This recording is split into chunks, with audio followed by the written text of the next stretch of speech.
The latest Walking Dead spin-off sees Daryl Dixon making his way to France, where he encounters a nun and a child who he is then tasked with transporting across the post-apocalyptic country.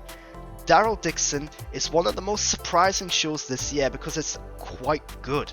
It's certainly the best The Walking Dead content we've had in a few years now. The new French location really helps reinvigorate things a bit. The sets, the locations, the use of certain weapons and tools all makes this show seem a little more fresh and more original in comparison to the other Walking Dead shows. The fact that it's shot on location really helps create a vibe of authenticity as well, and the sets and designs are really quite good. Characters in this show are also forced to use old muskets and rifles as opposed to modern weaponry, because of course guns outside of hunting are illegal in France. It's little touches like this that highlight how much care and attention and thought has gone into making this show. Plus, there's a clear focus on the characters over the action and the zombies. Flashbacks show us the beginning of the outbreak and help establish Clemens Posey's supporting character. She's really fascinating and interesting. Daryl Dixon also manages to make his zombies way more interesting too by adding some cool little twists to their abilities and skills, some of which get explained, others not so much.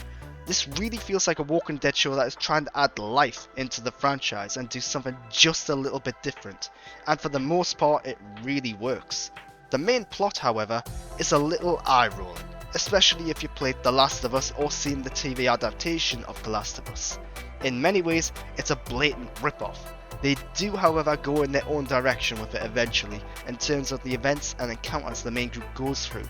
But the core idea, it's just very similar. And the show's biggest weakness is the villain.